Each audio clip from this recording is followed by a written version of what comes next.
Think about the last time you saw a national flag waving in the wind or a sports team's mascot rallying a crowd. There's something almost magical about how a single image can stir pride, loyalty, or even fierce rivalry. But what if I told you this power isn't accidental? For centuries, rulers and empires have deliberately harnessed ancient symbols and mascots, reshaping them into tools of control, unity, and sometimes division.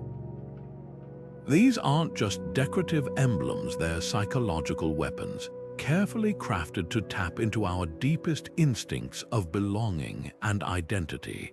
Take the Roman eagle, for example. To the untrained eye, it might seem like just another artistic motif, but to the citizens of ancient Rome, it was far more. The eagle wasn't merely a symbol of the empire, it was a living embodiment of its might, a visual shorthand that said, "This is who we are, and this is what we stand for." Fast forward to the 20th century, and you'll find the same deliberate manipulation in the swastika, an ancient symbol of prosperity twisted into a banner of hatred. How did these images, once neutral or even sacred, become so charged with meaning, and why do they still echo in our collective consciousness today? This isn't just a story about art or design, it's about the invisible strings that connect us to the past. Every time we salute a flag, cheer for a team, or even recognize a corporate logo, we're participating in a tradition that stretches back millennia. The symbols we take for granted were once carefully chosen, often with ruthless precision, to shape how people think, feel, and align themselves. So let's pull back the curtain together. Over the course of this video, we'll uncover how ancient mascots and symbols were weaponized to build nations, sway loyalties, and sometimes tear societies apart. You'll never look at a familiar emblem the same way again. Symbols work like silent spells, bypassing rational thought to speak directly to our emotions. A simple image, a lion, a cross, a crescent moon can trigger instant recognition, loyalty, or even defiance. This power isn't random. Ancient leaders were among the first to recognize that symbols could do what speeches and laws often couldn't: forge unbreakable bonds between strangers.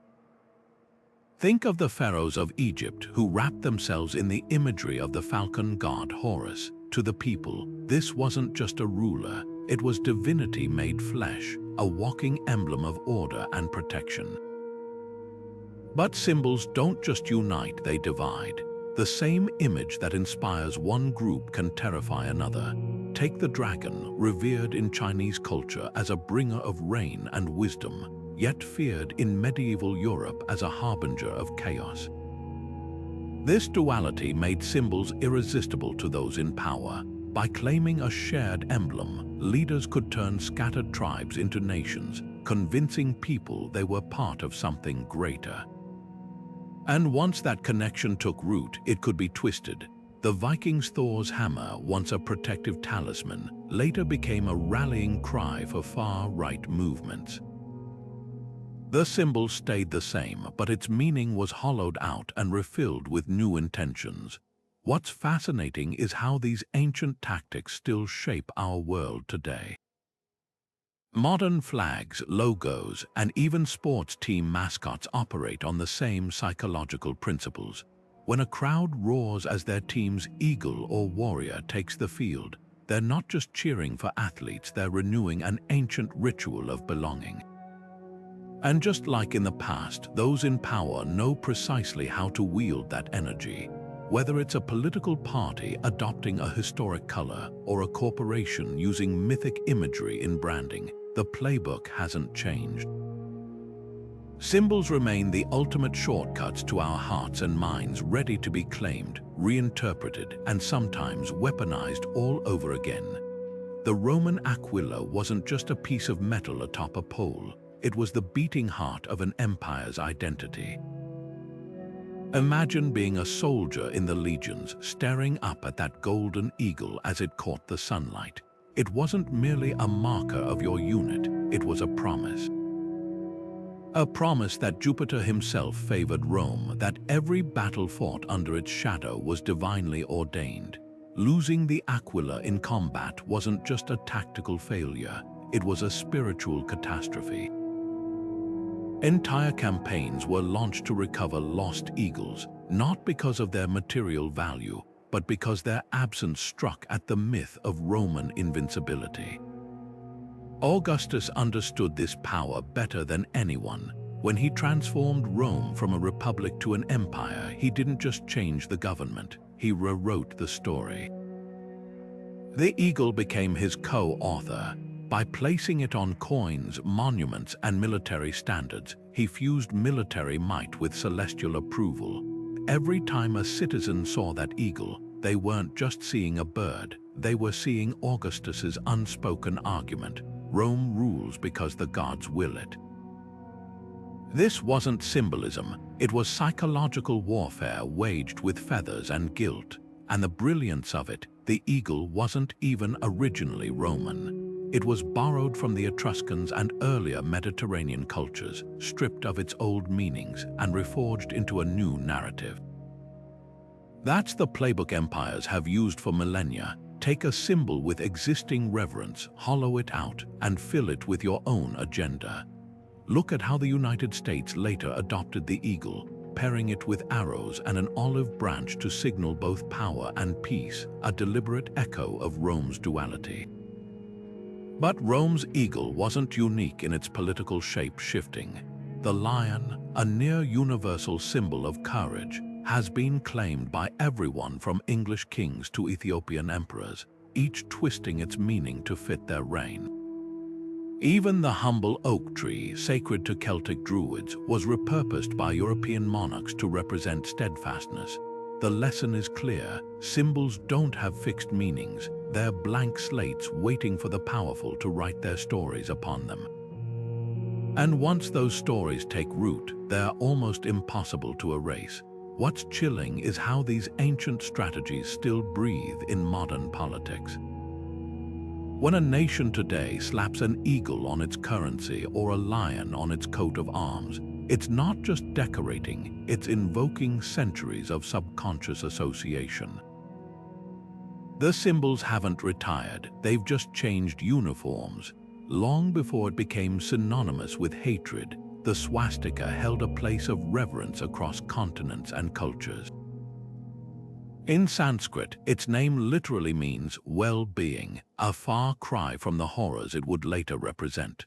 For thousands of years, this simple geometric shape appeared in Hindu temples as a marker of auspicious beginnings, in Buddhist art as a footprint of the Buddha, and even in Native American pottery as a symbol of the sun's journey.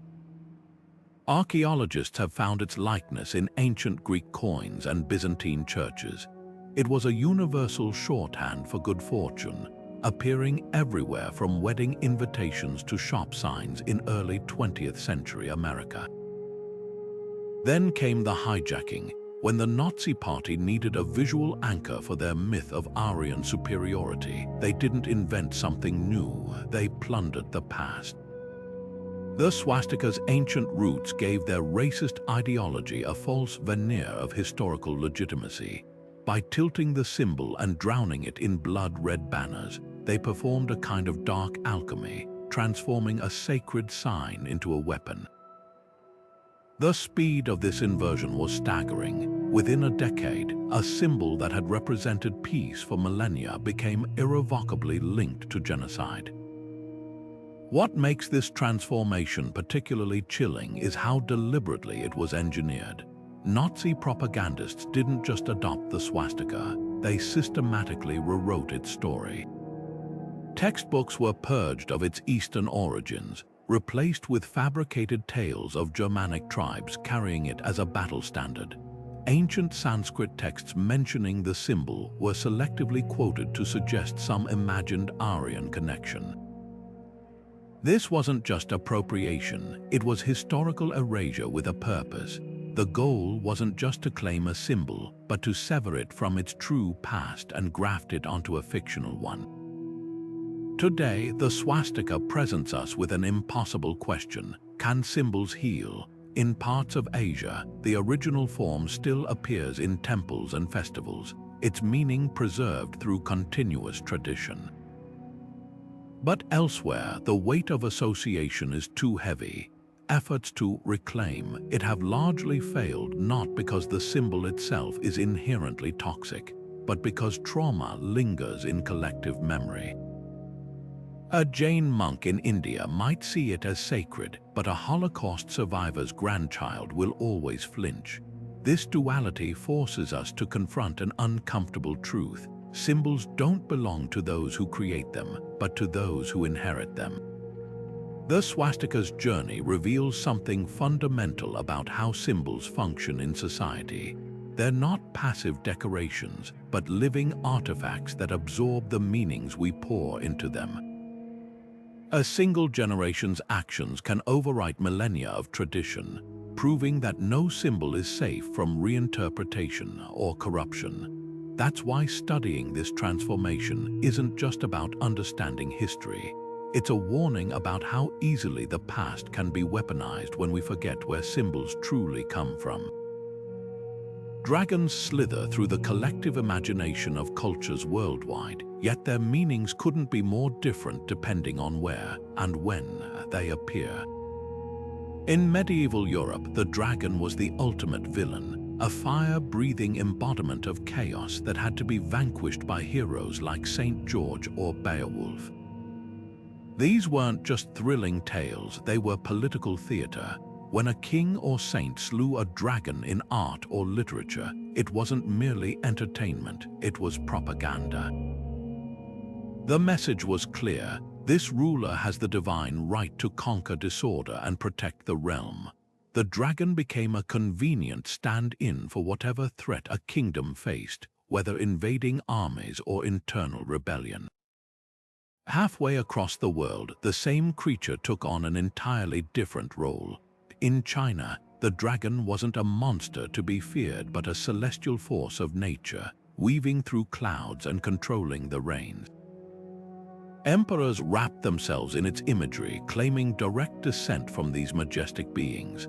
Unlike the European dragon, which represented external threats to be destroyed, the Chinese dragon symbolized harmony between heaven and earth, a balance the emperor was sworn to maintain.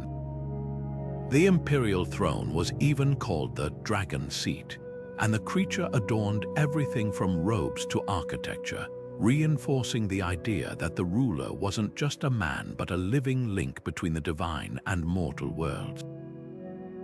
What's fascinating is how these opposing interpretations served the same purpose: legitimizing power.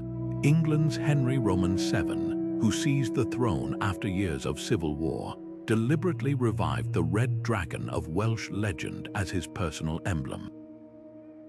By doing so, he tied his shaky claim to ancient mythology, suggesting his rise wasn't just political but predestined.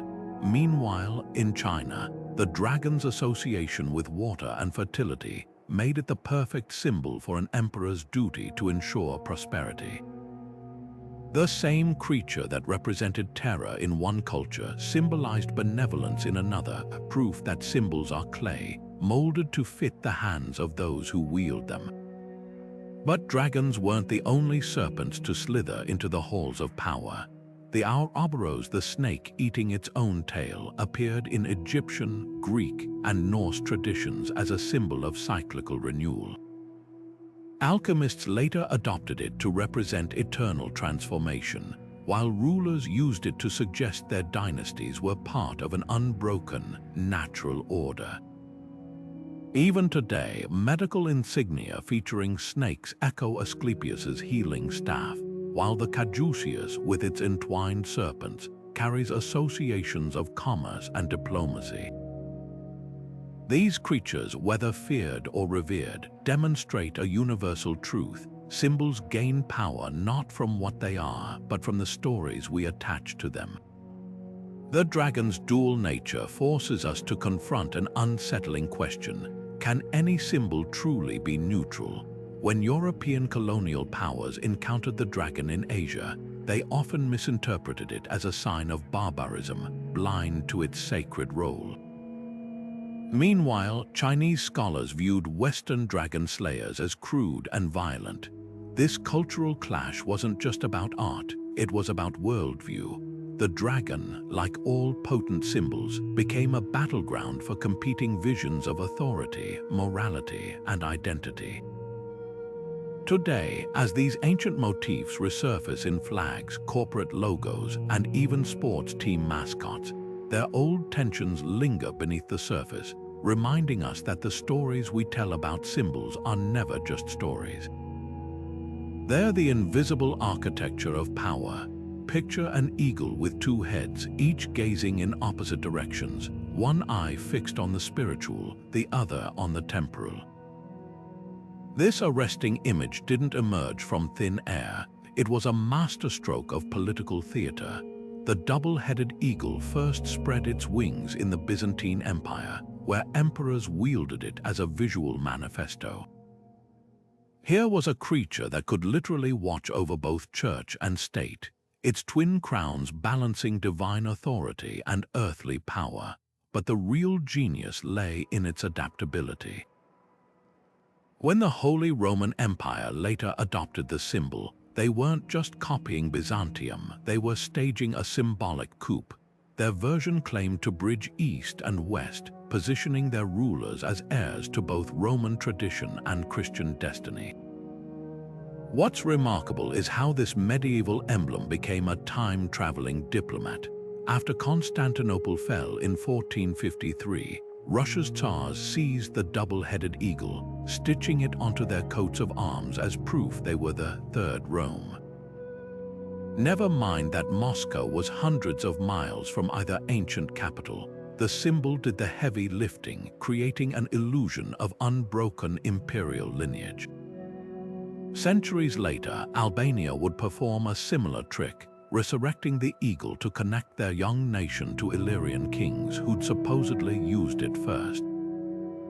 The facts hardly mattered. What counted was the aura of antiquity the symbol provided, like a borrowed crown gleaming with someone else's polish. This recycling of imagery raises a provocative question. Why do modern nations still play this game?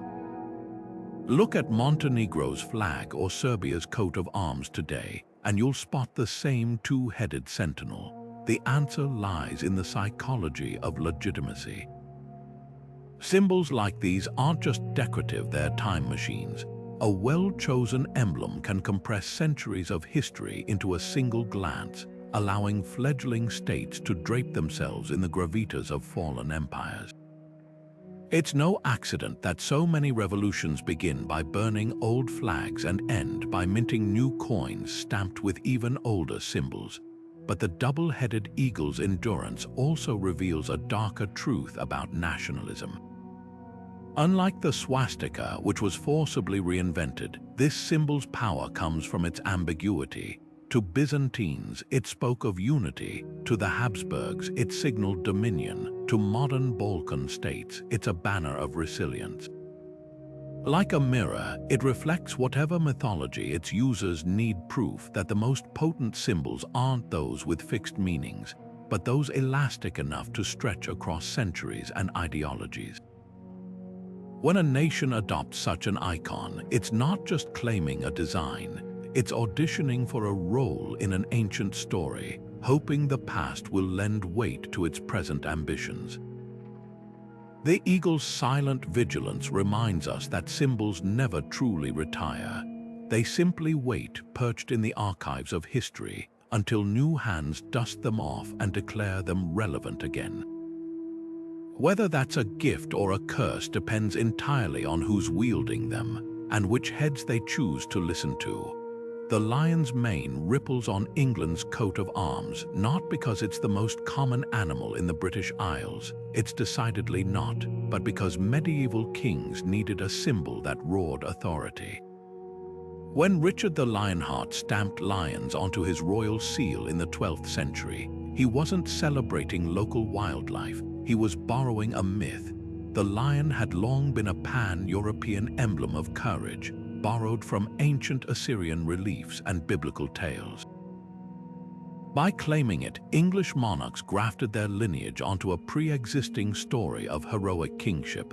Fast forward to the American Revolution, and you'll see the same playbook with an intentional twist. The Founding Fathers' choice of the bald eagle wasn't just a celebration of native wildlife, it was a silent revolution in symbolism. Unlike Europe's golden eagles associated with emperors and crowns, this bird was uniquely American, untamed by aristocracy.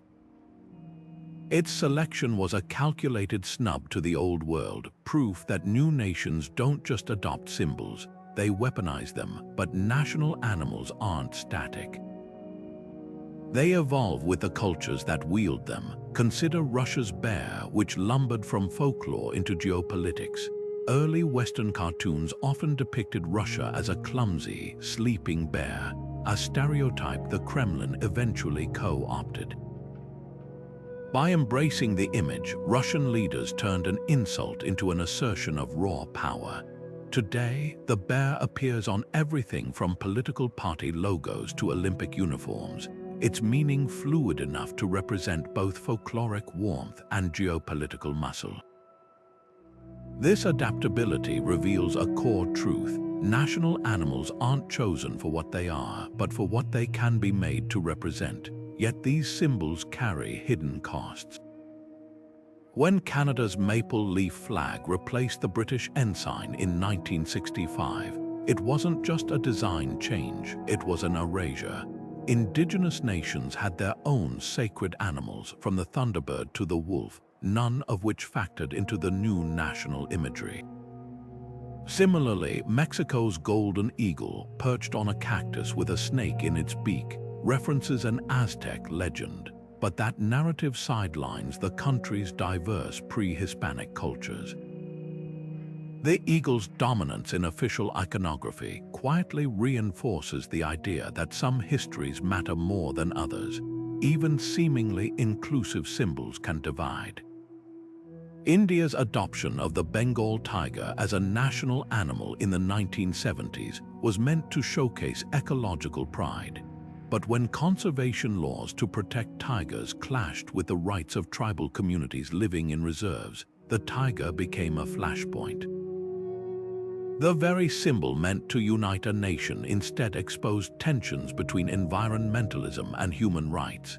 This paradox haunts national symbols. The more potent they become, the more they risk papering over complexity in favor of a simplified, often exclusionary story. Perhaps that's why some nations are rewriting the playbook. New Zealand's increasing use of the kiwi, a flightless, nocturnal bird, breaks from the traditional predator mold. Its awkward charm makes it an unlikely but effective ambassador, embodying a national identity that values humility over might. Meanwhile, Scotland's unicorn, a mythical beast chosen precisely because it defies reality, winks at the idea that national symbols needn't be serious to be meaningful. These choices suggest a growing awareness. In a globalized world, the fiercest mascots might not be the ones with claws and fangs, but those that leave room for reinvention and for everyone to see themselves in the story. Consider the cross not just as an object of veneration, but as a battle standard. When Crusader knights sewed crimson crosses onto their tunics, they weren't merely declaring piety, they were turning a sacred emblem into a territorial claim.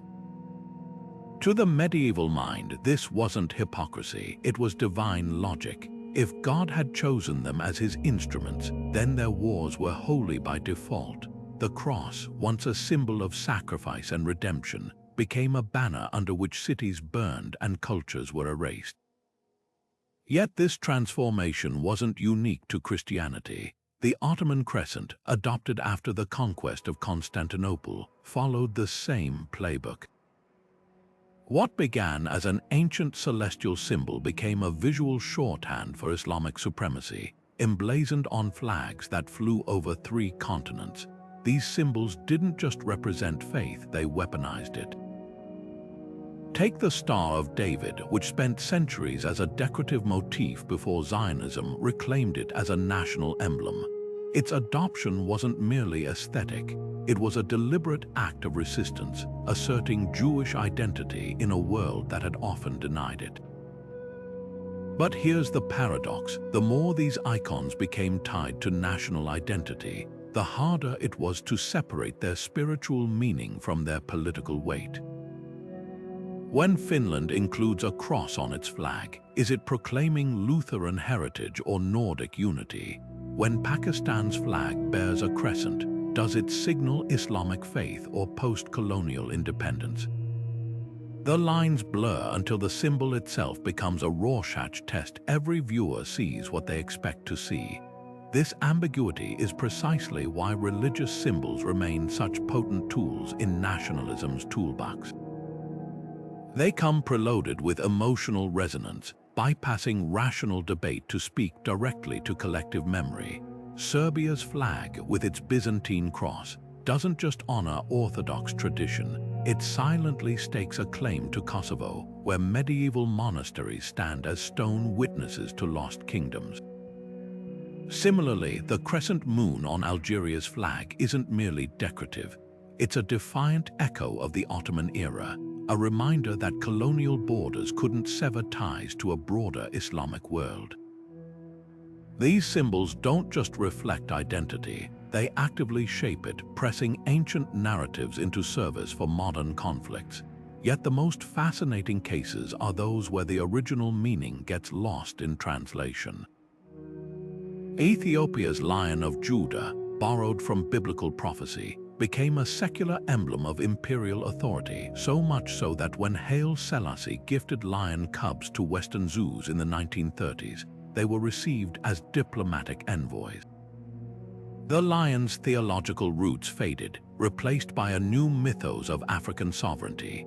Meanwhile, India's Ashoka Chakra, a Buddhist wheel of law, spins on the national flag not as a religious statement but as a metaphor for progress, proof that even the most sacred symbols can be repurposed when nations need neutral ground. But neutrality is fragile. When Denmark's government recently debated removing the cross from its passport covers, the backlash was visceral, not because citizens opposed secularism, but because the cross had come to mean something beyond religion. To many, it was simply Danishness made visible. This tension lies at the heart of every debate over religious symbols in public life. At what point does a sacred sign stop being about faith and start being about culture? And who gets to decide? The answer, like the symbols themselves, is never static. As long as nations seek anchors in an uncertain world, these ancient emblems will keep doing double duty, whispering of heaven while serving the agendas of earth. A flag is never just fabric fluttering in the wind. It's a battlefield where history and ideology collide in full color. Take the Union Jack, that deceptively simple patchwork of crosses. When England and Scotland merged in 1707, designers didn't just stitch two flags together. They performed symbolic surgery. The red cross of St. George and the white saltire of St. Andrew were fused to create something new, while still preserving the old identities beneath. This wasn't graphic design, it was political alchemy, turning rivalry into unity with needle and thread. Now contrast that with South Africa's bold reinvention after apartheid. The new flag didn't erase the past, it wove it into something unrecognizable yet familiar. The converging stripes in green, black, gold, white, blue, and red weren't arbitrary choices. They swallowed up the old colonial banners while nodding to the African National Congress's colors and the nation's diverse cultures. What makes this design extraordinary isn't just its beauty, but its honesty. Unlike many revolutionary flags that pretend history began with their stitching, this one acknowledges the messy, painful threads that led to its creation. But flags don't always mend, sometimes they tear. When Iraq's monarchy fell in 1958, the new republic didn't just tweak the old flag, they burned it. Out went the royal Hashemite colors, in came pan-Arab black, white, and green stripes with a defiant red star. Each change was a bullet point in a visual manifesto. Monarchy gone, Arab unity in, socialist ideals rising.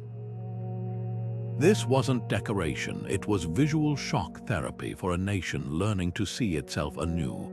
The most fascinating transformations happen when flags become palimpsests, their meanings scraped away and rewritten.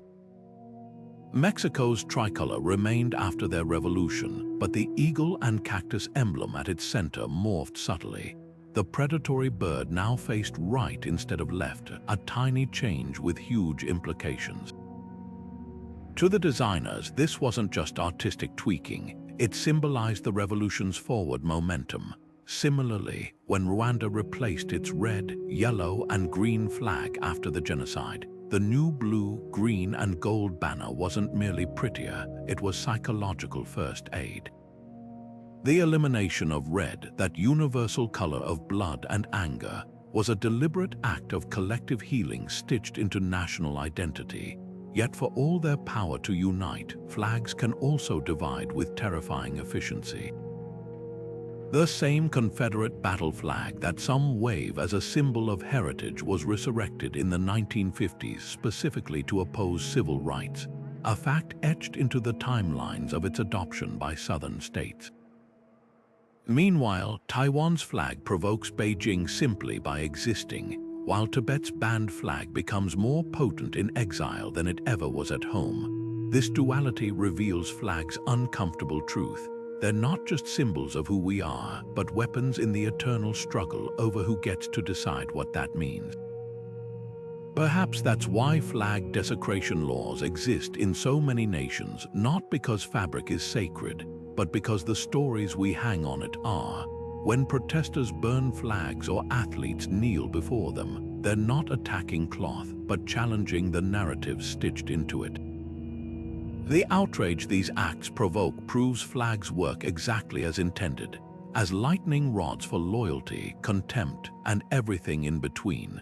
From France's revolutionary tricolor to Ukraine's blue and yellow defiance, flags remain the ultimate quick reference guides to national identity, able to summon centuries of history with a single glance. But their real magic lies in their mutability. Like the nations they represent, flags are never finished, only waiting for the next hand to amend their story. A towering stone pharaoh gazes across the Nile, his carved features frozen in eternal authority. This isn't just art, it's the ancient world's version of a press release. For millennia, statues have served as three-dimensional propaganda, casting rulers as gods and conquests as destiny. The Romans knew this well. When they looted Greek bronzes to parade through Rome, they weren't just stealing art, they were rewriting history in real time. Every captured statue displayed in the Forum sent the same message. Our enemy's greatness now belongs to us, but the real power of monuments lies in their silent persistence. Unlike speeches or laws, statues speak to generations far beyond their creators. Take the Arc de Triomphe, commissioned by Napoleon to celebrate his victories. Long after his empire crumbled, the arch still stands, forcing modern Parisians to literally walk through his legacy. That's the paradox of monuments. They outlive their makers, but never their meanings. When protesters draped the arch in yellow vests during anti-government rallies, they weren't just targeting a building, they were wrestling with the ghost of imperial ambition. Nowhere is this battle over memory more visceral than in the American South. Confederate statues erected during Jim Crow weren't just memorials, they were territorial markers in stone, designed to intimidate as much as commemorate. Their placement outside courthouses and state capitals wasn't accidental. It was a visual assertion of who controlled public space and public narrative. When cities began removing these statues in the 21st century, the backlash revealed an uncomfortable truth. For some, these weren't just historical artifacts but sacred objects in a culture war. The drama playing out around Confederate monuments mirrors ancient precedents. After Akhenaten's death, Egyptians systematically defaced his statues, chiseling away the heretic pharaoh's features. Soviet leaders toppled Tsarist monuments only to replace them with Lenin's stern gaze. In each case, the act of removal wasn't just about the past, it was a performance about the future. What's different today is the speed of reckoning. When Bristol protesters drowned a slave trader's statue in the harbor, the moment went viral before the bronze hit the water, turning local activism into a global conversation about who deserves immortality in public space. Yet the most revealing monuments might be the ones never built. After World War II, Germany made a conscious choice not to erect victory statues, instead filling cities with Holocaust memorials. This inversion of traditional monument culture honoring victims rather than victors created a new visual language for national memory. Similarly, Rwanda's genocide memorials use empty spaces and fractured architecture to tell stories no statue could capture. These sites challenge the very premise of heroic monuments, suggesting that sometimes the most powerful statement is what we choose not to glorify. The next time you pass a bronze general on horseback or a marble statesman, ask yourself not just who put it there, but why it's still standing. Monuments are never neutral, they're frozen arguments, waiting for the thaw of public debate. And as the chisels and cranes of our own era prove, the right to decide which arguments endure might be the most contested territory of all. The jingle of coins in your pocket carries more than monetary value, it's a symphony of statecraft. When Julius Caesar became the first living Roman to stamp his profile on a denarius, he wasn't just minting currency, he was revolutionizing the very idea of power. Before this audacious move, Roman coins bore the faces of gods or dead ancestors. By placing his living likeness alongside the inscription, Dictator Perpetuo, Caesar turned every transaction into a loyalty oath. Citizens might never see their emperor in person, but his image passed through their hands daily, a tactile reminder of who ruled. This was mass media before the printing press, propaganda small enough to fit in a pouch, yet potent enough to shape an empire's imagination. Modern governments still play this ancient game, though the rules have evolved. The faces on today's banknotes form a carefully curated pantheon of national identity. America's founding fathers on dollar bills whisper of revolutionary ideals, while India's Mahatma Gandhi notes preach non-violent resistance with every fold. But the selection process is never neutral. Why does Britain feature Jane Austen instead of Charles Dickens? Why does Canada's polymer $10 note showcase civil rights activist Viola Desmond rather than a prime minister? Each choice is a calculated statement about which stories a nation chooses to elevate and which it quietly sidelines. Some currencies take this storytelling to astonishing lengths. Norway's banknotes don't just feature famous faces. Their abstract designs on the reverse side form a pixelated coastal landscape when held together. Switzerland's latest francs incorporate augmented reality features that make the Alps rise from the paper. These aren't just anti-counterfeiting measures, they're technological declarations of national pride, turning functional objects into interactive patriotism. Yet the most revealing currency stories often emerge from moments of crisis. When Zimbabwe's hyperinflation rendered their dollar worthless in the late 2000s, citizens spontaneously adopted the US dollar and South African rand. This monetary rebellion wasn't just pragmatic, it was a silent indictment of failed leadership. Conversely, when Estonia introduced its kroon after Soviet collapse, the crisp new bills featuring local landmarks weren't merely economic tools but birth certificates for a reborn nation. The euro presents a fascinating paradox in this symbolic landscape. By sharing currency across nations, member states surrendered a potent canvas for national storytelling. No more French francs flaunting Victor Hugo, no more German marks honoring Clara Schumann. In their place, generic bridges and windows representing European unity. This visual homogenization sparks quiet resistance. Look how Italy's euro coins still sneak in Dante's profile, or how Greece's feature mythological figures. Even in a united Europe, the hunger to whisper national identity through metal and ink persists. Perhaps the ultimate test of currency's ideological power comes when regimes fall. After the Islamic Revolution, Iran's new leaders swiftly removed the Shah's portrait from banknotes, but kept the same basic color schemes and denominations to ease transition. East Germany's Ostmark became collectors' items overnight when the Berlin Wall fell, their value vanishing along with the state that minted them. These transitions reveal money's dual nature, both a practical tool and a fragile construct of collective belief. As digital payments render physical cash obsolete in some societies, we're witnessing the twilight of an ancient tradition. Cryptocurrencies flaunt their lack of national symbols as a virtue, while China's digital yuan carefully preserves state control.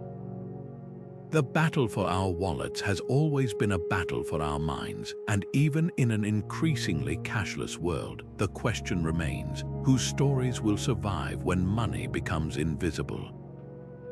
Imagine a medieval battlefield at dawn, the air thick with tension before the charge. Among the sea of armored knights, one feature stands out, not the gleam of swords, but the riot of colors and patterns emblazoned on shields and surcoats. These weren't decorations, they were legal documents in pictorial form. When a king granted a coat of arms to a loyal vassal, he wasn't just handing out a fancy emblem, he was signing a deed to power, a visual contract binding land, title, and identity into one unmistakable design. The golden lion rampant on a red field wasn't just Sir Geoffrey's family logo. It was proof that the crown recognized his right to rule these lands and command these troops. The genius of heraldry lay in its dual nature, both personal signature and public proclamation. Unlike modern trademarks, which anyone can purchase, medieval coats of arms were tightly controlled by heralds, the era's intellectual property lawyers. To bear arms without permission wasn't just bad manners, it was fraud punishable by disinheritance or worse. This system created a visual aristocracy where every scroll, tapestry, and tombstone became part of an elaborate feudal spreadsheet, who owed allegiance to whom, written not in Latin but in symbols. Fast forward to today, and you'll find this medieval mindset alive in corporate boardrooms. Starbucks' twin-tailed siren mirrors the way medieval merchants adopted heraldic symbols to signal trust and lineage. Military insignia still follow heraldic rules, with eagles, lions, and colors denoting rank and division, just as they did for knights' banners. Even national airlines, from Britain's coat of arms adorned British Airways to Qatar Airways' Oryx emblem, use these ancient visual codes to project stability and tradition. But heraldry's true legacy lies in the psychology it perfected. Just as a medieval peasant could read a lord's crest like a resume, the chevrons showing military service, the fleur-de-lis hinting at royal favor, we instinctively decode modern logos. Apple's bitten fruit telegraphs knowledge and rebellion, while Nike's swoosh conveys motion and victory without a word. These corporations didn't invent branding. They inherited a 700-year-old playbook where visual shorthand triggers emotional allegiance. The most telling examples emerge when old and new heraldry collide.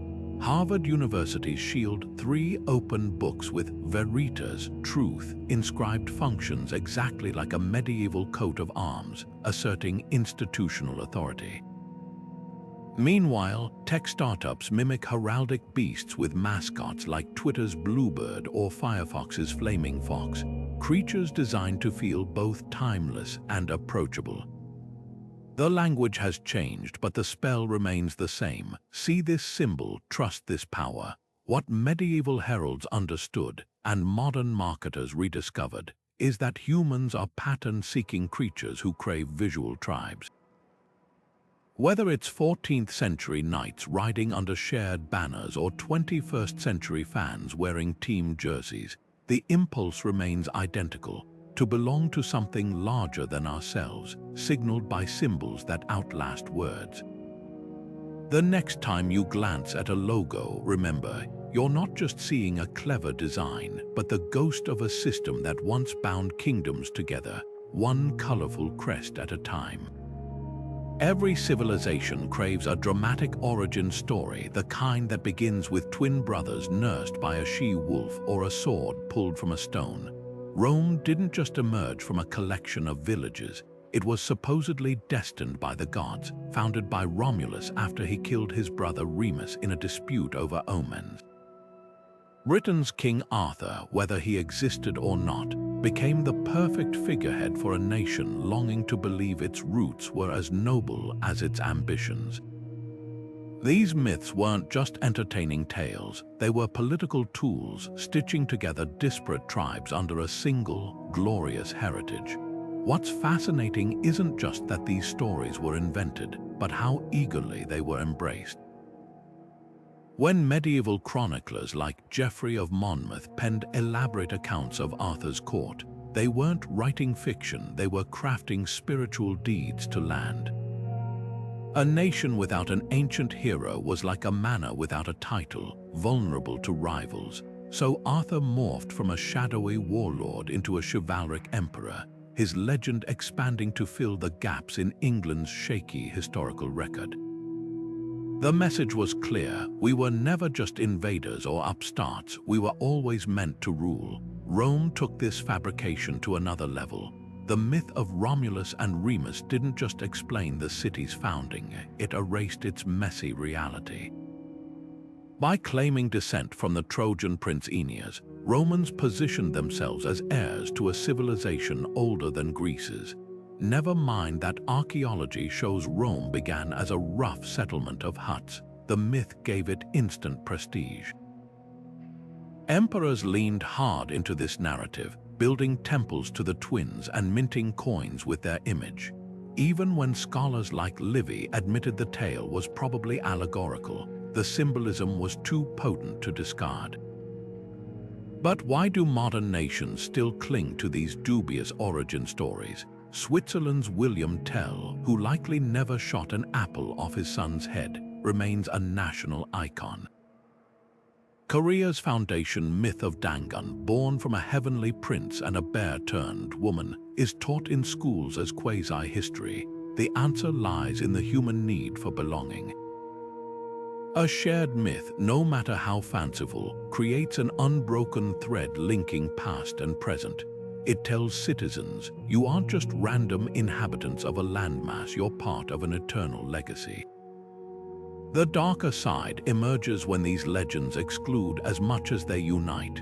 Serbia's epic ballads about the Battle of Kosovo didn't just celebrate medieval knights, they fueled centuries of resentment against Ottoman rule. Similarly, Zionist settlers invoked biblical stories to justify claims to Palestine, while Palestinians traced their roots to Canaanite civilizations.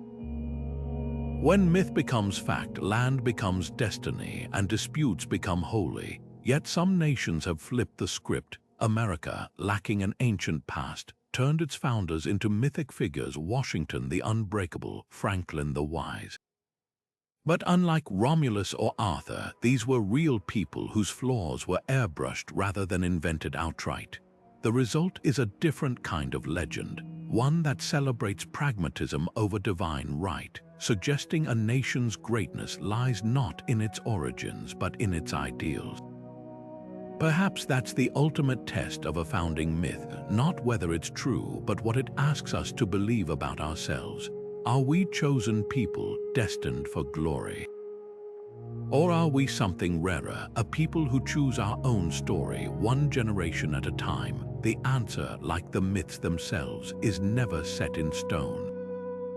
When the mob stormed the Bastille in 1789, they weren't just tearing down a prison, they were dismantling a visual regime. The fleur-de-lis, that delicate floral emblem of French kings, had to vanish from public life as violently as the monarchy itself. In its place rose the tricolour, a bold geometric statement where blue and red, the colours of Paris, encased white, the ancient colour of French royalty.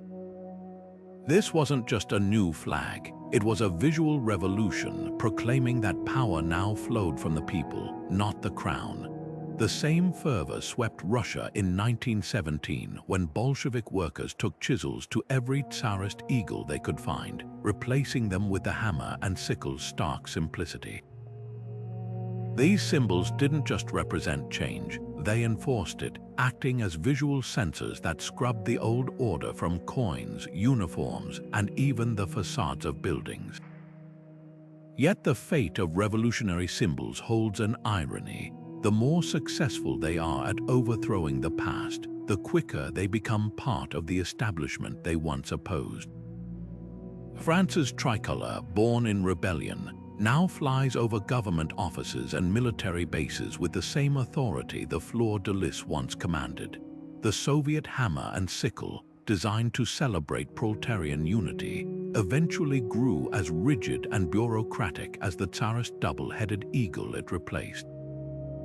This transformation reveals a paradox: revolutionary symbols must balance their radical origins with the need to project stability once the revolution wins. Too much change and they risk alienating the very people they seek to unite. Too little and they betray their insurgent roots. Some symbols navigate this tension better than others. Mexico's eagle and cactus emblem survived its revolution by evolving subtly. The bird's posture shifted, its talons relaxed, reflecting the new regime's rhetoric of land reform and inclusion. Meanwhile, Iran's post-revolutionary flag kept the traditional green, white, and red stripes but replaced the Shah's lion with a stylized tulip, a Shiite symbol of martyrdom. The colors stayed familiar while the central icon sent an unmistakable message: theocratic rule had arrived. These adaptations show how victorious revolutions walk a tightrope, honoring their radical beginnings while building symbols durable enough to last. But not all revolutionary icons age gracefully. Cambodia's Khmer Rouge flag, with its eerie silhouette of Angkor Wat, became so tainted by genocide that modern Cambodia had to abandon it entirely. Similarly, Libya's plain green banner under Gaddafi, meant to symbolize his green revolution, was burned en masse during the Arab Spring. The lesson is stark: symbols born in fire can perish in it too, especially when the ideals they represent turn to tyranny. Even the red flag, once a universal emblem of workers' rights, now carries wildly different meanings in Beijing, Havana, and rural Texas, proof that no symbol remains untouched by the messy arc of history. Perhaps the most fascinating cases are symbols that outlived their revolutions entirely. Portugal's post-revolution flag still bears the armillary sphere and shield of its monarchy, with only the colors changed to Republican green and red, a quiet compromise between past and present. Germany's Weimar Republic kept the imperial black, red, and gold tricolour but infused it with democratic meaning, creating continuity where other revolutions demanded rupture. These examples suggest that the most enduring revolutionary symbols aren't always the most radical. Sometimes they're the ones that leave room for reinterpretation. As we scroll past protest hashtags and viral emblems of contemporary movements, we're witnessing this ancient drama play out in real time. The symbols being born in today's upheavals will one day face the same test. Can they transition from weapons of change to pillars of order? History whispers that the answer lies not in their design, but in their ability to mean something deeper than the moment that created them. After all, every revolution's greatest challenge isn't toppling statues, it's building new ones that won't eventually need toppling themselves. When the British East India Company raised its striped flag over Calcutta, it wasn't just claiming territory, it was launching a visual coup. Colonial powers understood that symbols could conquer minds long after armies secured land. Across Africa and Asia, European empires systematically replaced local emblems with their own heraldry, turning town squares into open-air galleries of foreign rule. In India, Mughal-era architectural flourishes were chiseled away from government buildings, replaced by stone lions and Gothic arches. The Ashanti Kingdom's golden stool, sacred symbol of sovereignty, was hunted down by British troops as if capturing it could dissolve a people's spirit. These weren't incidental acts of vandalism, they were calculated strikes at the visual language of identity. Yet the story doesn't end with oppression.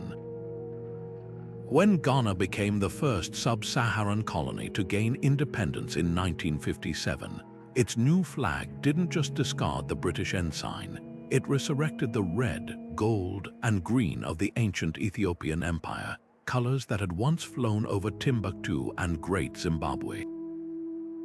That deliberate choice turned the flag into a time machine, reconnecting a nation with a pre-colonial past that empire had tried to erase. Similarly, India's adoption of the Ashoka Chakra, a 24-spoked wheel from a 3rd century Buddhist emperor's pillar, wasn't just aesthetic. It signaled a return to indigenous governance traditions older than the Taj Mahal or the Raj. But decolonizing symbols is messier than swapping flags. Take Kenya's coat of arms adopted at independence. The central shield and crossed spears celebrated Maasai warrior culture, but the Latin motto, Harambee, let us all pull together, revealed the compromise beneath the symbolism. The new nation kept the European heraldic format while filling it with African imagery, a visual metaphor for the blended reality of post-colonial identity.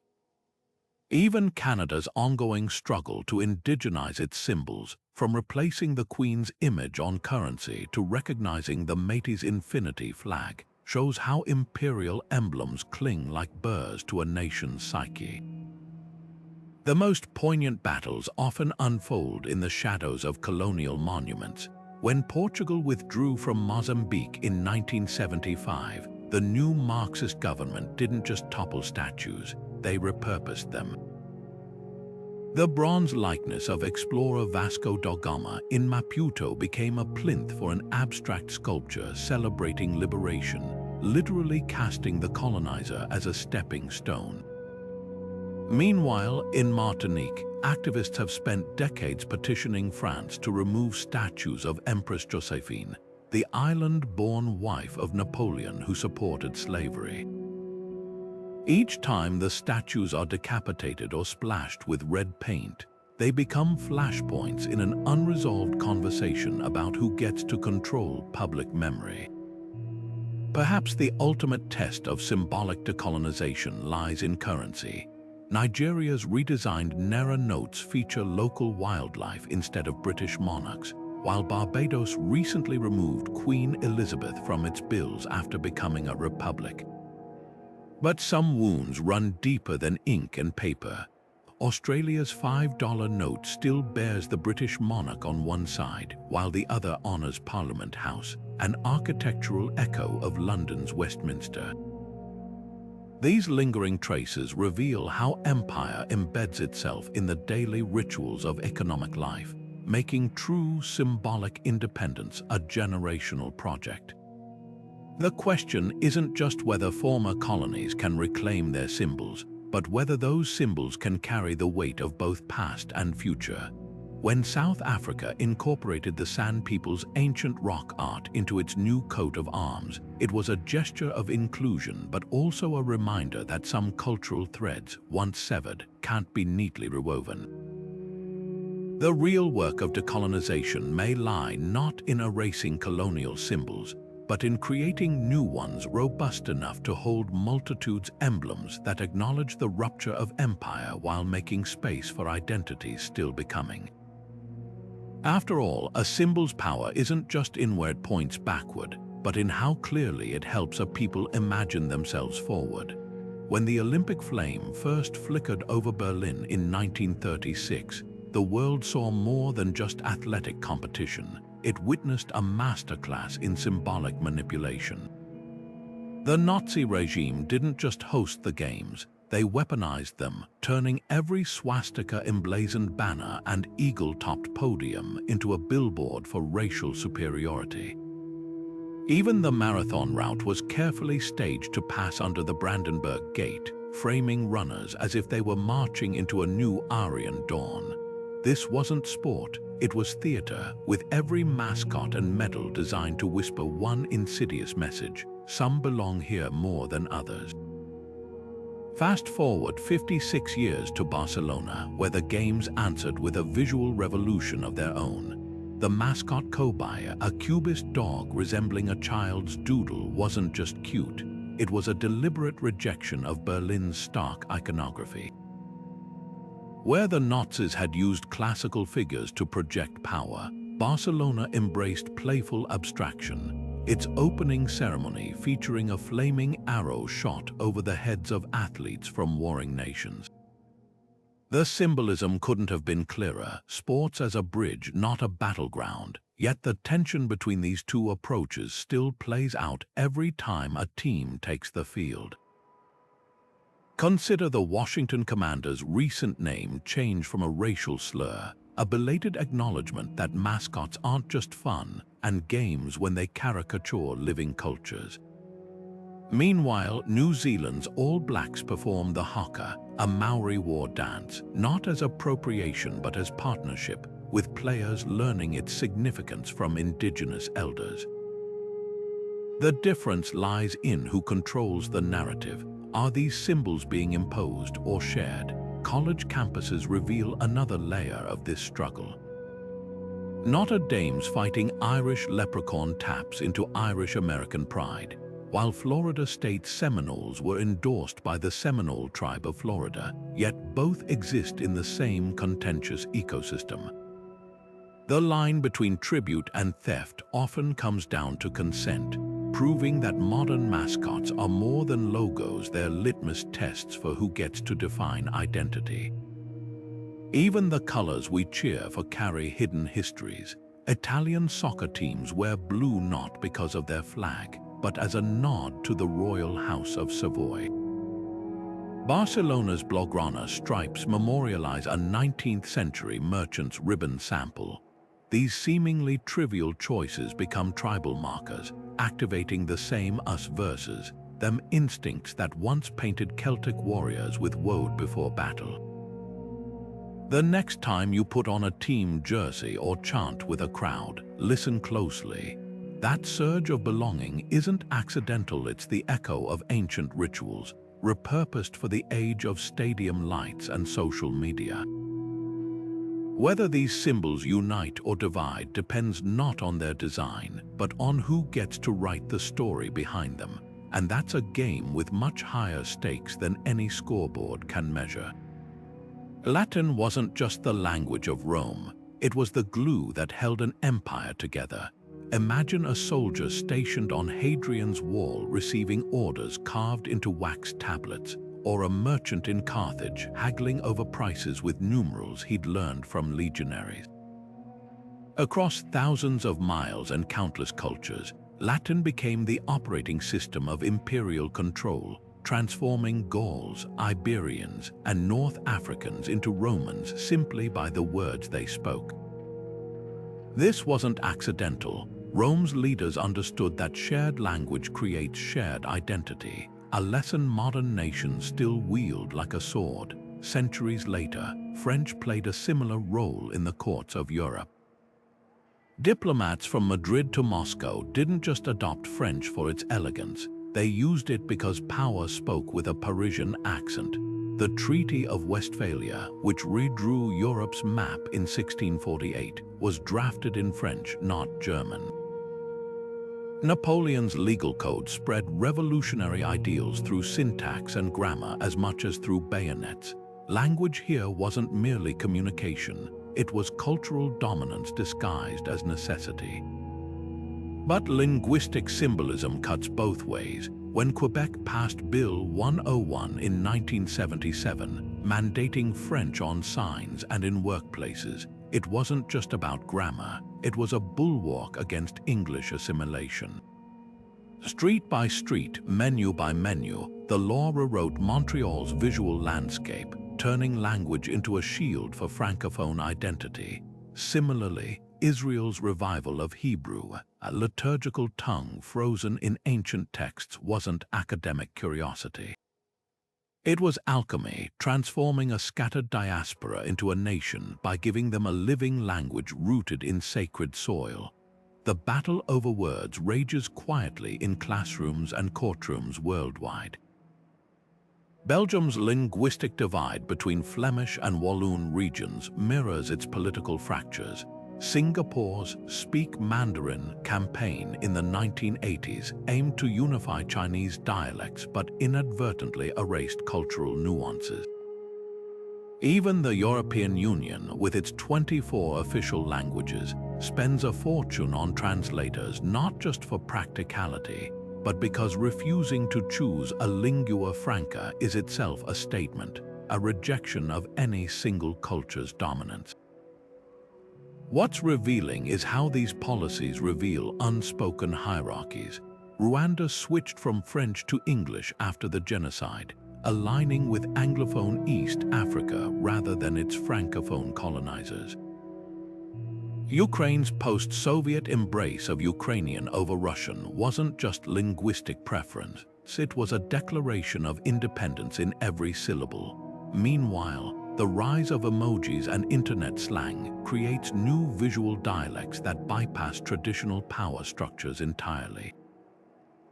The next time you hear a debate over official languages or correct pronunciation, listen closely. Beneath the grammar rules and accent marks lies an ancient truth. Words don't just describe power, they distribute it. Whether carved on Roman obelisks or tweeted from smartphones, language remains the ultimate symbolic weapon, one that can build empires or burn them down, all without saying a word. An explosion of cannon fire and a tattered flag still flying at dawn, this is the moment frozen in the opening lines of The Star-Spangled Banner. But what transforms a wartime poem into a national anthem isn't just history, it's alchemy.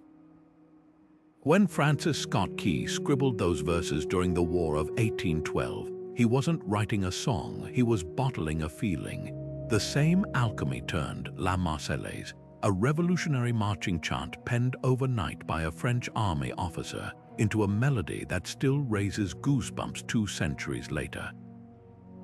These aren't just songs, they're emotional time machines compressing the chaos of birth pangs into 3 minutes of shared adrenaline. Dissect any anthem, and you'll find the same ingredients: danger, defiance, and a dash of divinity. Russia's anthem thrums with references to holy ruse, while South Africa's blends 5 languages into a musical metaphor for unity. The melodies follow suit broad intervals that force voices to stretch, mimicking the collective effort they demand. God Save the King climbs steadily like a coronation procession, while Argentina's anthem gallops with the urgency of liberation. These compositions aren't accidents, they're psychological architecture designed to make hearts beat in unison. But the true test of an anthem's power comes when it's hijacked. During World War II, Norwegian resistance fighters whistled their band anthem in Nazi-occupied streets, turning melody into rebellion. More recently, Iranian protesters stripped the Islamic Republic's anthem of its lyrics, humming the tune at rallies to reclaim its pre-revolution meaning. These acts reveal anthems' double edge. They can enforce unity or become weapons against it, depending on who holds the baton. The most fascinating anthems are those born from compromise. Canada's "O Canada" spent a century as an English-only song before adding French verses in 1980. New Zealand now alternates between English and Maori versions, the latter's rolling vowels honoring indigenous roots. Even the International Communist Movement's anthem has been translated into over 100 languages, proof that the right melody can transcend the very borders it seeks to redraw. Yet for all their grandeur, anthems face a modern reckoning. As sports stadiums become stages for kneeling protests, and younger generations question lyrics about bloody battles or native land, these musical monuments confront an uncomfortable question: can a song forged in one era resonate in another? Belgium's anthem once included the line "À bas les orangistes," a call to overthrow Dutch rule now scrubbed from polite memory. America's debate over keys slaveholding past lingers like a dissonant chord beneath the land of the free. Perhaps the answer lies not in the notes themselves, but in the silence between them. When Estonia defied Soviet occupation by gathering 30,000 people to sing forbidden anthems in 1988, they proved that what matters isn't just what's sung, but who gets to choose the song. In the end, an anthem's power doesn't come from perfect rhymes or flawless composition, but from the unspoken pact between those who sing it and the future they believe it points toward. That's a melody no government can compose, only hope to conduct. The streets of Rio erupt in a blur of feathers and sequins during carnival, but behind the samba rhythms lies something far more calculated. Every float in the parade, every costume dripping with gold, is a meticulously staged argument about what it means to be Brazilian. When the Escola de Samba dancers twirl in outfits inspired by indigenous tribes, African deities, and Portuguese colonial architecture, they're not just entertaining, they're performing a delicate negotiation between pride and painful history. This isn't spontaneous revelry, it's identity politics set to a percussive beat. Now cross the Atlantic to Munich's Oktoberfest, where dirndls and lederhosen serve as more than just traditional attire. The festival's carefully curated, old Bavaria aesthetic, all wooden kegs and folk music, belies its modern reality as a global marketing juggernaut. Local breweries guard their recipes like state secrets, while the city trademarked the phrase, "Original Oktoberfest," to combat imitations from Chicago to Shanghai. Here, steins of amber lager become liquid propaganda, reinforcing German craftsmanship as both cultural heritage and exportable brand. Yet nowhere is the performative duality of festivals clearer than in Diwali's transformation. Originally a Hindu religious observance, India's Festival of Lights now doubles as a patriotic spectacle, with government-sponsored displays at border posts and military bases. The same oil lamps that once honored Lakshmi now flicker as symbols of national unity, their glow stretching to include Sikh, Jain, and even secular celebrations. This expansion isn't organic, it's strategic, softening regional divisions under the warm light of shared tradition. But who pulls the strings? In Seville's bullfighting rings, the answer is stark. What tourists see as a thrilling display of Spanish heritage, animal rights activists decry as state-subsidized cruelty. The corridor's defenders, often conservative politicians, frame its decline as cultural erosion, while younger Spaniards increasingly view it as a relic incompatible with modern values. The debate isn't really about bulls, it's about who gets to define Spanishness in the 21st century. Japan's Hanami parties present a subtler tension. The centuries-old ritual of cherry blossom viewing now includes corporate sponsors erecting pink-lit beer gardens beneath the trees. Traditionalists grumble about salarymen turning sacred sakura into Instagram backdrops, while tourism boards actively promote the cherry brand abroad. The blossoms themselves haven't changed, but their meaning is constantly being repotted by bureaucrats, businessmen, and influencers. These festivals hold up a mirror to society's fractures. When New Orleans' Mardi Gras cruise finally integrated after decades of exclusion, it wasn't just about parade permits. It was a public reckoning with who qualifies as a cultural custodian.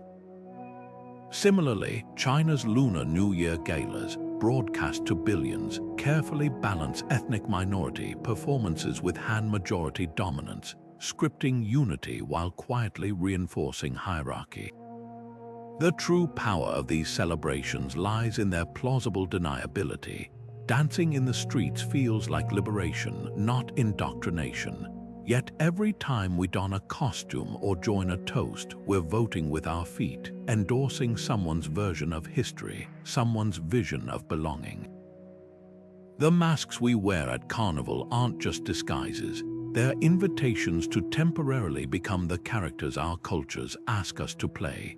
The question isn't whether these performances matter, but whether we're audience members or unwitting understudies in a play we didn't write.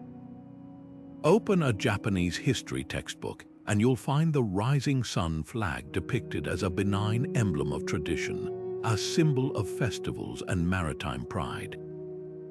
Flip to a Korean classroom, and that same red disc with radiating beams becomes a haunting reminder of colonial brutality. This isn't just a difference in perspective. It's a masterclass in how education molds our emotional wiring around symbols before we even learn to question them. From the moment children trace their first national flag in crayon, they're absorbing more than colors and shapes. They're inheriting an entire emotional lexicon tied to collective memory. The process is disarmingly subtle. French elementary students sing La Marseillaise without dissecting its bloody revolutionary lyrics, just as American kids pledge allegiance to a flag before understanding the complexities of manifest destiny. These rituals aren't neutral, they're emotional conditioning, priming young minds to associate certain symbols with safety, belonging, and even moral superiority. When Turkish textbooks describe the crescent moon as the eternal light of our civilization, or Russian lessons frame the double-headed eagle as the unbroken chain of Slavic destiny, they're not teaching history, they're scripting identity. But the real power lies in omission. Mexican textbooks often gloss over how the Aztec eagle on their flag was reinterpreted by Spanish chroniclers, erasing indigenous narratives. British Empire maps once colored a quarter of the globe pink without explaining whose blood tinted the pigment. These silences speak volumes, transforming contested histories into tidy origin stories. The symbols stick because the messy debates around them don't, until they do. Consider the seismic shift when Australia began incorporating Aboriginal perspectives into its curriculum. Suddenly, the Union Jack on the national flag wasn't just a mark of British heritage, but a trigger for discussions about terra nullius myths and stolen generations. Similarly, Germany's unflinching Holocaust education strips the Iron Cross of any romantic militarism, forcing students to confront how even ancient symbols can be corrupted. These exceptions prove the rule. When education resists simplification, symbols lose their hypnotic power and become what they always were: human constructs, flawed and fluid. Yet the most potent indoctrination isn't in the bold print but the subtext. Chinese children learning calligraphy trace characters praising national unity long before they encounter Tiananmen Square. Indian students memorize the Ashoka Chakra's 24 spokes as spiritual ideals, rarely probing how this Buddhist symbol comforts some minorities while unnerving others. The genius of this approach is its invisibility. By framing symbols as natural facts rather than deliberate choices, education systems make dissent feel like betrayal. The classroom's hidden curriculum extends beyond borders. Palestinian and Israeli schools using the same archaeological sites to teach opposing national narratives prove that dirt and stones don't speak, teachers do. Meanwhile, Ukraine's post-Soviet textbook reforms deliberately replaced Soviet-era heroics with Cossack lore, not just updating content but reprogramming emotional responses. A generation raised on rebel poet Taras Shevchenko's verses will feel differently about their flag than their grandparents who memorized Lenin's speeches. This psychological engineering faces new challenges in the digital age. When Finnish students fact-check their textbooks against Wikipedia, or South Korean teens encounter Japanese Reddit threads defending the rising sun flag, the monopoly on symbolic meaning shatters. The dissonance can be transformative or radicalizing. After all, nothing fuels nationalist backlash like the fear of losing control over a nation's story. Perhaps that's why some governments police textbooks like state secrets. Japan's ongoing controversies over wartime comfort women references reveal how high the stakes are, not just for historical accuracy, but for contemporary diplomacy. When symbols are tethered to unprocessed trauma, education becomes a battleground where today's lessons shape tomorrow's alliances and animosities. The ink drying on a child's worksheet might as well be signing a peace treaty or drafting a declaration of war. A clenched fist thrust into the air carries more than defiance. It carries centuries of coded rebellion. This simple gesture traces back to ancient Assyrian reliefs where kings gripped swords, but its modern power erupted in 1968 when Olympic sprinters Tommy Smith and John Carlos raised black-gloved fists on the podium. In that electrifying moment, a universal human gesture became a global shorthand for resistance, proving that even the body itself can be weaponized into a symbol.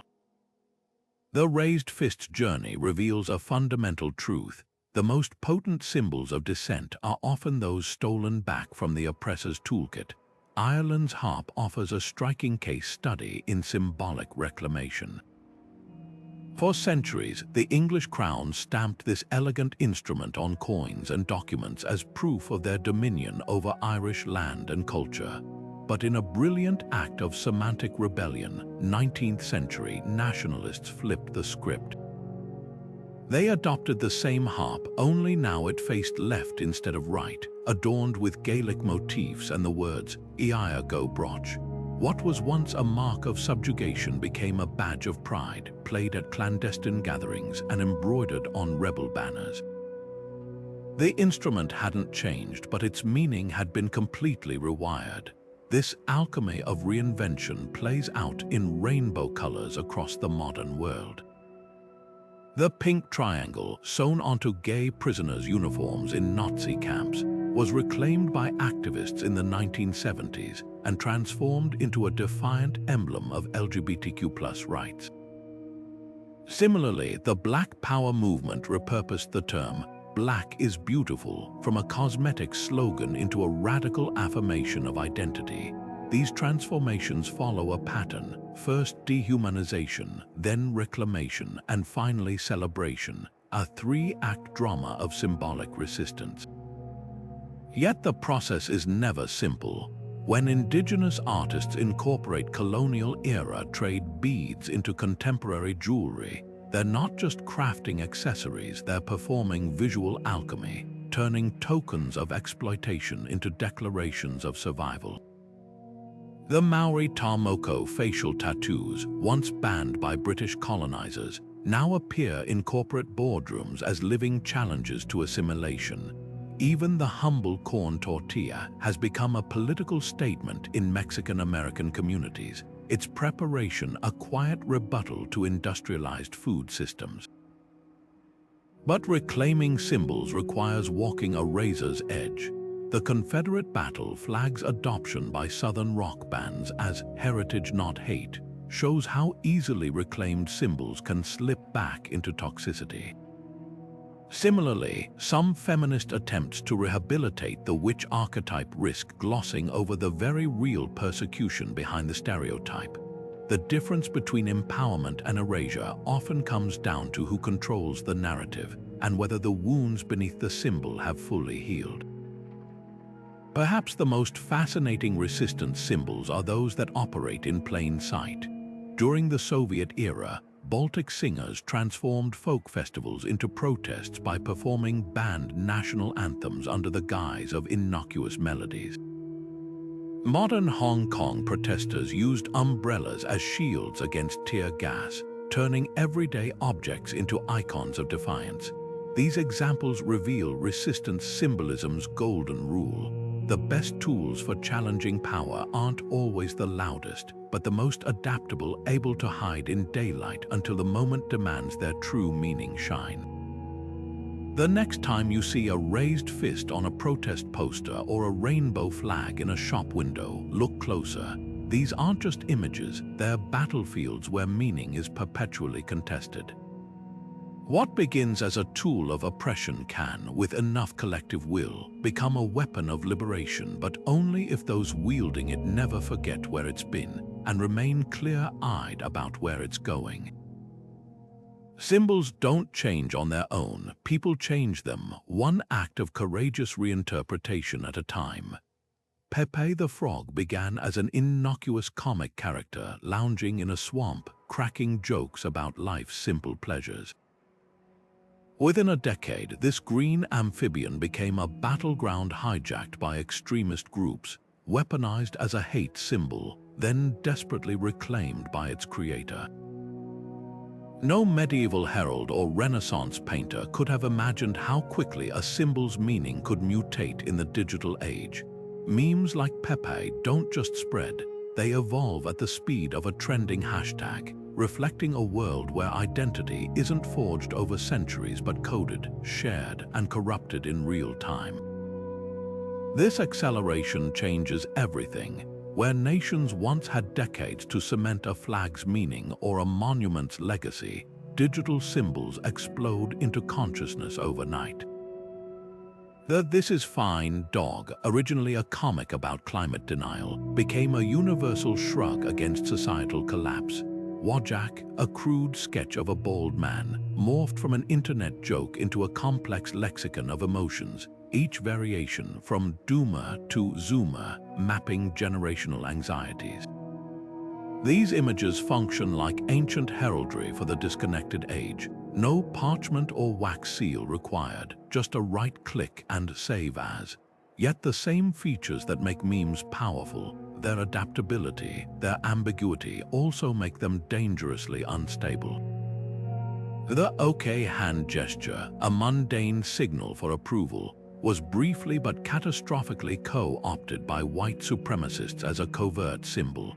Even something as seemingly neutral as the clown emoji clown face became political shorthand, used both to mock authoritarian leaders and to dismiss protesters. Unlike stone carvings or embroidered banners, digital symbols refuse to stay fixed. They're more like viruses, mutating with each retweet or TikTok remix. Governments and corporations aren't just watching this phenomenon, they're scrambling to harness it.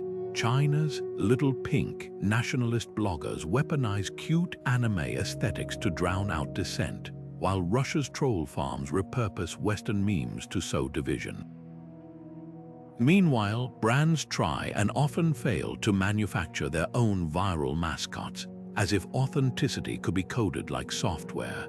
The results are often cringe-worthy, like Pepsi's attempt to co-opt protest imagery, or painfully effective, like the Ukrainian government's use of Saint Javelin, a Virgin Mary meme armed with anti-tank missiles, to rally global support. Beneath the chaos lies a profound question: can decentralized, ever-shifting symbols ever truly unify? National identities were built on slow consensus, the gradual acceptance of a flag's colors or an anthem's melody. Memes thrive on perpetual dissent, their meanings fracturing across subcultures and platforms. A frog means one thing on 4chan, another on Instagram, and something entirely different when spray painted on a Kiev bomb shelter. This fluidity makes them powerful tools for niche communities but shaky foundations for shared belonging. Perhaps that's why the most enduring digital symbols are those that embrace their contradictions. The distracted boyfriend meme isn't just about infidelity. It's been repurposed to critique capitalism, academia, even itself. The Bernie Sanders mittens photo from the 2021 U.S. presidential inauguration became both a wholesome shared joke and a commentary on political authenticity. These layered meanings mirror modern identity itself, fragmented, ironic, yet still capable of sparking collective joy. The lesson of Pepe's saga isn't just about how symbols turn toxic. It's about who gets to define toxicity in a world where context collapses daily. As we scroll past 1,000 images an hour, we're all unwitting participants in a vast, uncontrolled experiment. Can humanity still build shared meaning when every symbol comes pre-loaded with a million conflicting interpretations? The answer won't be found in a history book, but in the next meme waiting to be born, and the hands that inevitably twist it into something new. The European Union's circle of 12 gold stars gleams on everything from license plates to legislation, a silent manifesto for unity in a continent once torn apart by war. But this modern emblem faces an ironic challenge: the very forces of globalization it helped unleash. As supply chains intertwine and digital borders dissolve, national symbols aren't fading away. Instead, they're hardening into battle lines. Hungary's parliament building is now draped in medieval Tyrol bird imagery, a not-so-subtle rebuke to Brussels' cosmopolitan ideals. Meanwhile, Catalonia's independence movement waves the ancient Senyera flag with renewed fervor, its red and gold stripes asserting identity in an age where identity feels increasingly precarious. This tension reveals a paradox: the more connected we become, the more fiercely we cling to visual anchors.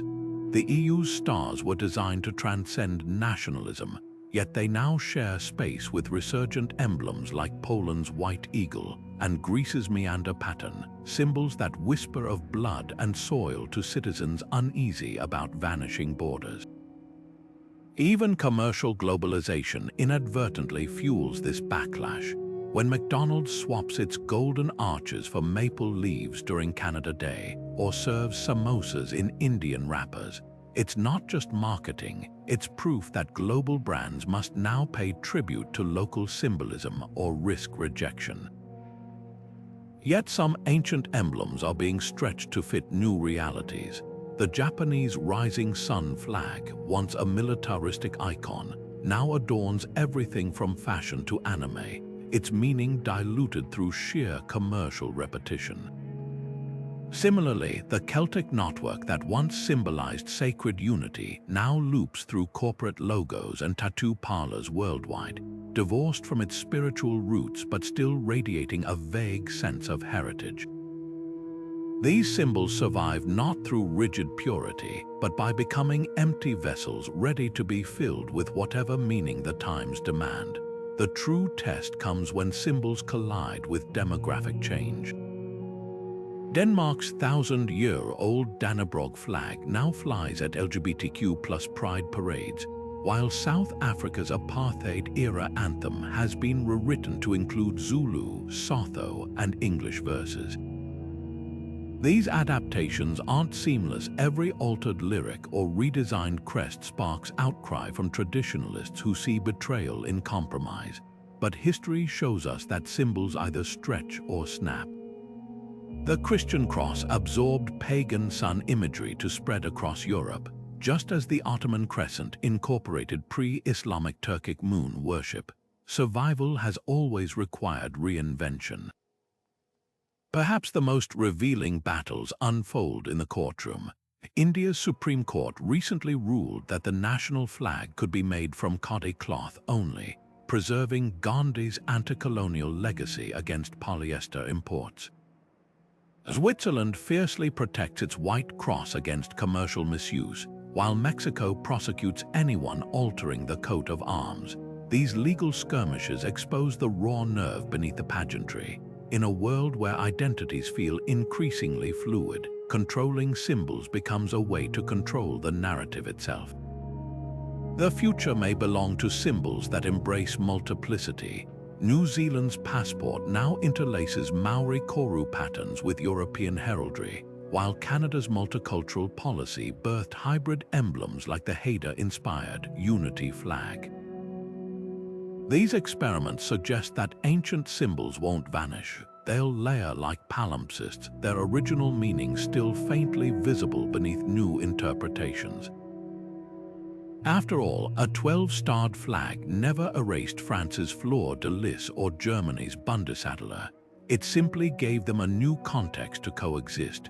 The question isn't whether old symbols can survive globalization, but whether they're flexible enough to mean more than one thing at once. A child's first crayon drawing of their country's flag isn't just art, it's neuroscience in action. Deep within the human brain, symbols like flags and mascots hijack ancient wiring meant to distinguish friend from foe, activating the same neural pathways that once helped our ancestors spot familiar faces around a campfire. Cognitive scientists call this in-group favoritism, a survival mechanism so deeply ingrained that it fires faster than conscious thought. When you feel a surge of pride seeing your team's colors or reflexively straighten at a national anthem, you're not just observing tradition, you're experiencing a biological imperative dressed in cultural clothing. This neural shortcut explains why symbols wield such visceral power. MRI scans reveal that exposure to group emblems like religious icons or sports logos triggers the brain's ventral striatum, the same reward center activated by food, money, or social approval. Meanwhile, unfamiliar symbols often light up the amygdala, the brain's alarm system for potential threats. This split-second judgment happens long before the rational mind can intervene, which is why debates over flag desecration or mascot changes spark outrage disproportionate to the physical act. It's not fabric being burned or a logo redesigned. It's the primal sense of safety that symbol represents under attack. The danger lies in how easily these hardwired responses are exploited. Political strategists have long known that displaying flags at rallies increases voter trust, even when policies contradict the values those flags supposedly represent. Sports teams leverage this psychology deliberately. Notice how stadiums bathe crowds in team colors, synchronizing strangers' heartbeats and breathing patterns through shared chants. These tactics work because symbols don't just represent unity, they manufacture it chemically, flooding brains with oxytocin to bond strangers as tightly as prehistoric kin. Yet this biological bonding comes with a dark flip side. The same neural mechanisms that unite groups also sharpen divisions. Stanford psychologists found that people shown opposing team jerseys instantly rated strangers as less competent or trustworthy, even when the rivalry was fabricated moments earlier. In wartime, this effect escalates horrifically. Studies of propaganda reveal that dehumanizing symbols like Nazi caricatures of Jewish people exploit the brain's tendency to categorize, making cruelty feel justified toward those outside the symbolic circle. Perhaps most unsettling is how symbols bypass critical thinking. Yale experiments demonstrated that subjects wearing lab coats marked with university logos uncritically accepted arguments from their group, while dismissing identical logic from outsiders. This explains why changing a controversial mascot or flag often meets resistance not through reasoned debate, but through visceral declarations like, "It's just always been part of who we are." The brain defends its symbolic anchors with the same intensity as physical safety because to our neurons, they are safety. modern society has transformed these ancient impulses into elaborate rituals. Olympic medal ceremonies, military insignia, even corporate branding all tap into the same primal need for belonging. When Apple users defend their preferred tech ecosystem with near-tribal fervor, or Harley-Davidson riders tattoo the company logo on their skin, they're replicating the same psychological patterns as medieval peasants rallying behind a lord's banner. The materials have changed, pixels and vinyl instead of dyed wool and carved wood, but the neural playbook remains identical. This hardwired loyalty creates a paradox. Symbols gain power through stability, yet societies need them to evolve. The backlash against outdated mascots like the Washington Redskins or Confederate battle flags reveals the tension between biological instinct and moral progress. Overcoming these ingrained responses requires more than policy changes. It demands what psychologists call recategorization, expanding our mental definitions of us until old symbols lose their tribal charge. The next time you feel a pulse of pride or anger at a symbol, pause. That reaction isn't just cultural, it's millions of years of evolution whispering through your synapses. Recognizing this neural puppet show doesn't diminish the meaning Chinese letter symbols, but it does give us something rare in human history, the chance to choose which whispers we amplify and which we finally outgrow. The British Museum's Duveen Gallery holds a paradox in its cool marble halls. The Parthenon sculptures, bathed in natural light, yet severed from the Athenian sun that first warmed them. These ancient friezes depicting gods and heroes have become prisoners in a modern debate. Who truly owns a symbol when its meaning spans civilizations?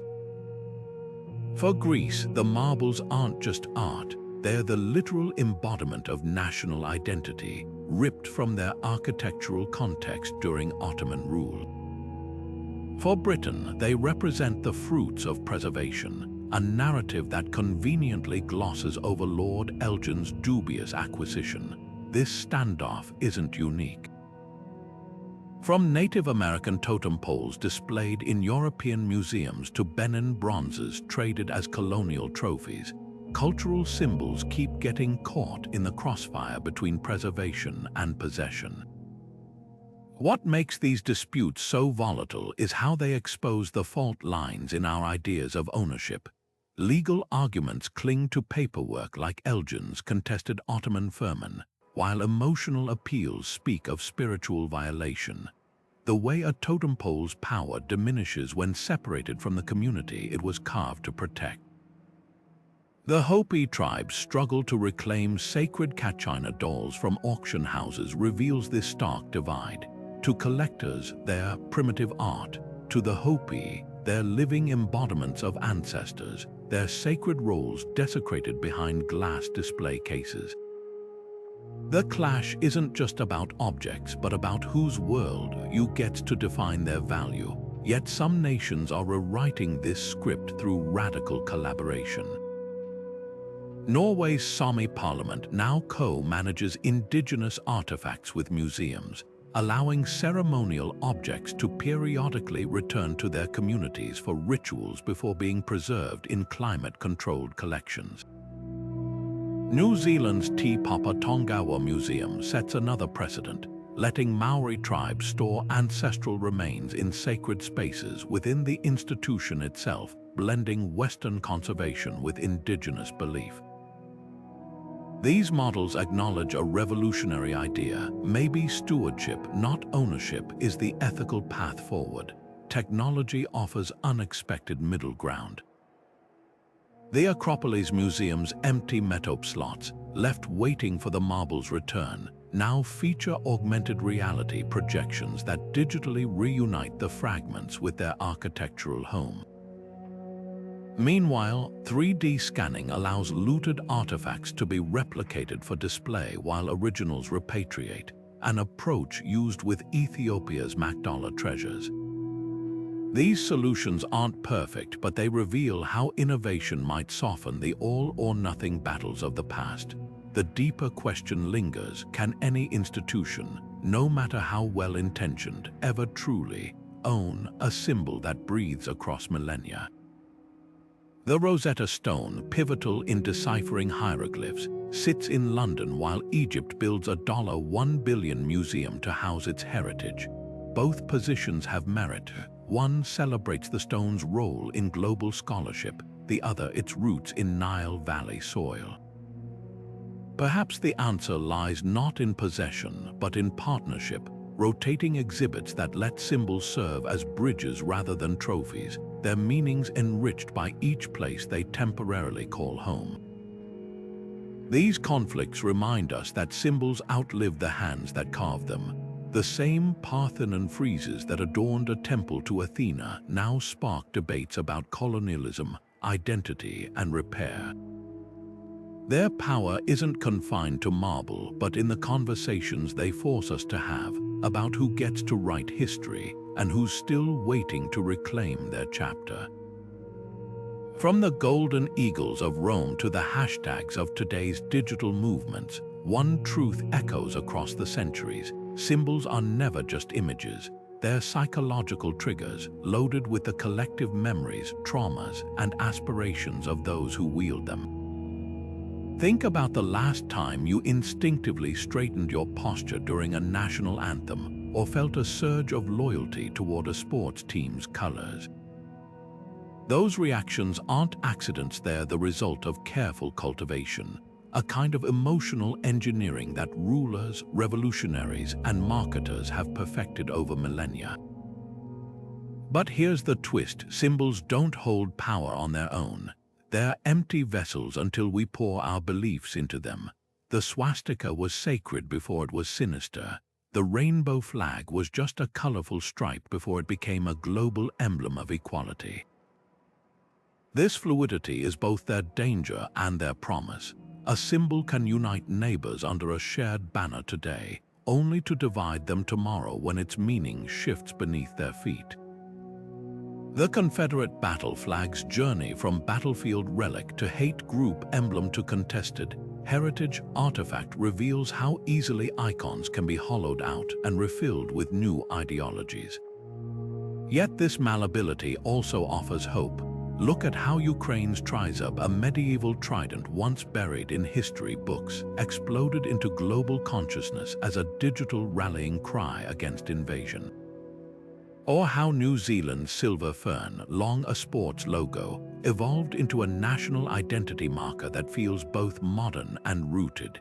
These transformations prove that symbols aren't fate, they're choices. The same double-headed eagle that symbolized Byzantine oppression now represents Albania's resilience. The same clenched fist that once intimidated civil rights protesters now empowers marginalized communities worldwide. This leaves us with a responsibility sharper than any sword. Every time we share a meme, wave a flag, or even wear a team jersey, we're casting a vote in an invisible election, deciding which versions of history get amplified and which get erased. Will the rising sun flag forever be tied to imperial aggression, or can it someday be reclaimed by ordinary Japanese citizens who associate it with summer festivals? Can a statue of a slave trader ever be anything but a provocation, or might it, like the repurposed colonial monuments in Maputo, become a pedestal for new stories? The answers won't come from politicians or textbooks, but from the quiet moments when each of us chooses what to cheer for, what to challenge, and what to reinterpret. So the next time you feel that familiar pull toward a symbol, whether it's the nostalgia of your hometown flag or the adrenaline of a protest chant, pause. Ask not just what it represents now, but what it could represent tomorrow. After all, the most powerful symbols aren't the ones carved in stone, but the ones we're brave enough to reshape with our own hands. If this journey through the hidden life of symbols has sparked new questions, share them below. And if you'd like to keep exploring how history's invisible threads weave through our modern world, hit subscribe. Plenty more uncharted corners